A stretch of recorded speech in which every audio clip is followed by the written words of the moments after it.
Hey, Da Vinci. Joe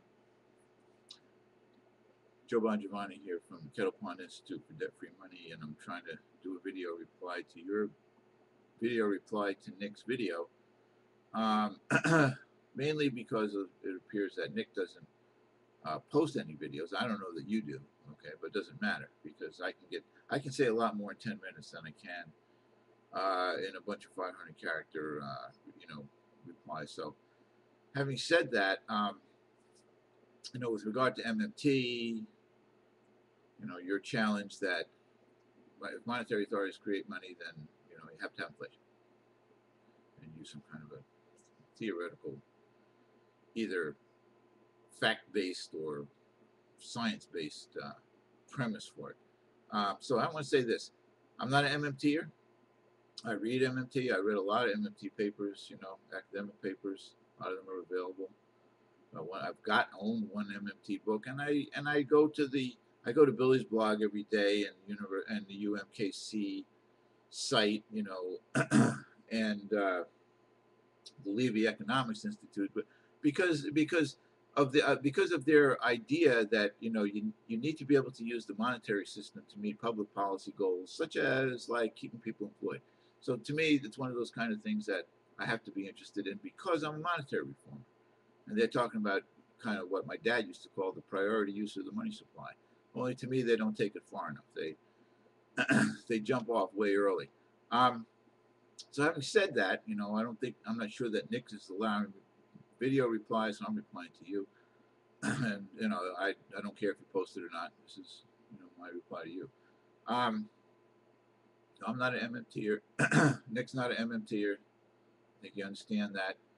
He sees MMT as a dialogue that's going on out there. That's an important dialogue, and he's got thousands of subscribers, and he wants those thousands of subscribers to be thinking in terms of what people are thinking, besides posting his news every day, to talk every once in a while about money concepts, okay? And unfortunately for me, Nick thinks that my money concept is like a religion, and he has no idea that mine is more scientifically based, even than the MMTers when it comes to what money is. But anyway, I didn't mean to criticize Nick there. I shouldn't have. Um, inflation, general price increase.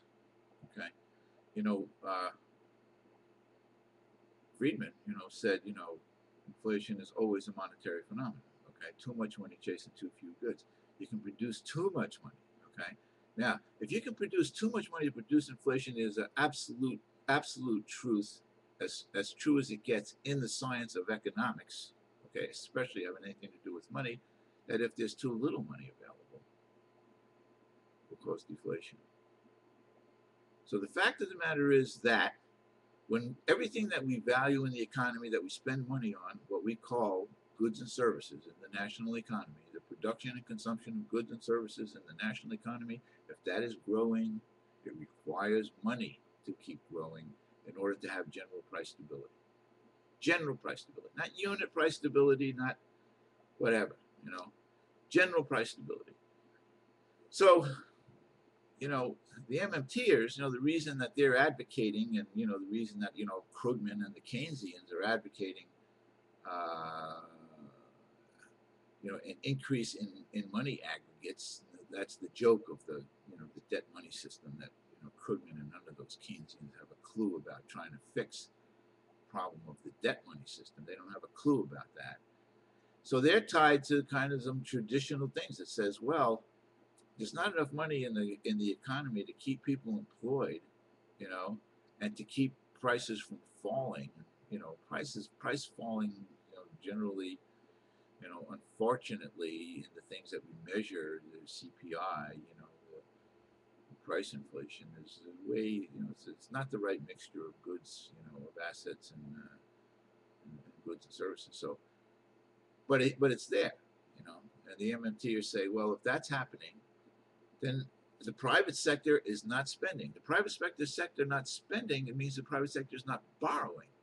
And in a debt money system, when the private sector is not borrowing, they're not borrowing money into existence. And when they're not borrowing money into existence, there's no money to buy anything. That's how the debt money system works. the Achilles heel of the debt money system. Okay? So we don't have money. We need money. How do we get money? People are averse to borrowing. I know, you probably believe in the Great Deflation theory. Well, what we need now is a Great Deflation, like as if we, the people, who got up and went to work every day and did absolutely nothing, wrong, deserve to have our wealth taken away from us, our schools, our firemen, our police. We deserve to lose all that stuff. Why? Shit. Okay? We don't deserve that at all. Okay? It's the people that own the money system that want you to believe that, so that they can continue to confiscate wealth on the way down. And I say bullshit to that. Okay? But this ain't about that. This ain't about fixing the money system. This is about whether your theoretical scientific paradigm that when the guy jumps off the building and a true scientific principle comes into place, the one that we find when we look around and study nature, that says that that object is going to seek to achieve the center of the earth and impact on the surface of the earth, that is somehow related to the fact that if you increase, if monetary authorities increase the money supply, it's going to cause inflation, like it has to, like the guy who jumps off the building has to impact the earth while he's trying to get to the middle because of a real scientific observation that we've made. Where's the scientific observation? Where's your science? There's no science for that. Okay?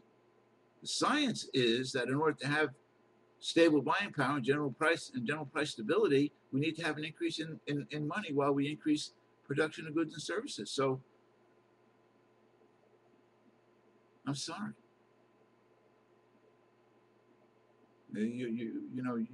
You have to recognize that there's been a lot of people. You kind of sound like a libertarian Austrian, to me, when I hear that kind of stuff, it's like that. I have to agree with Nick. It's a Johnny One Note kind of thing. I'm kind of a Johnny One Note kind of guy because I'm about debt money. We got to replace the debt money system with a new money system, But I talk about it in terms of the science of money. The people who have written about the science of money. And to me, the best authors, about the science of money are Alexander Del Mar, who wrote a book on the science of money, and who also wrote a book on the history of monetary systems, because to me, I'm an American citizen, and we have a United States dollar, unit of currency, okay? And that's what I'm trying to protect, is the stable buying power of the United States dollar as a unit of currency, okay? So that we can all continue to prosper, okay? So we all continue to be employed so that the grandkids don't have to suffer for any reason that's related to the money system. So anyway, that's kind of my main point here, okay? You can't use a scientific, a proven scientific method based on observation in history. That object suspended in air is going to seek the center of the earth. You can't use that to say that if monetary authorities create money, it's going to cause inflation. It's not. It's not. It's only going to cause inflation if they create too much money. Okay. And unfortunately, those of us who want to say that, monetary authorities creating the right amount of money, causes neither inflation nor deflation, we always get accused of wanting too much money, And you got this thing about as soon as anybody has the power to create too much money, they'll create too much money. I don't care who they are. Well, what about the free bankers of the world? They're not going to create too much money? The guys that can change any kind of commodity into money or any money into any kind of commodity, there's not going to be a bunch of, foreign exchange commodity brokers of, wheat to rubles and rubles to oil, and oil to copper and copper to bricks, I mean, come on. In the modern national economies, there's going to be fiat money systems that are run by the governments. Even free marketeer Milton Friedman supported that. It's a natural government monopoly. And the Constitution gives the Congress the right to do that in this country. So where's the inflation coming from? Unit of account, means of exchange,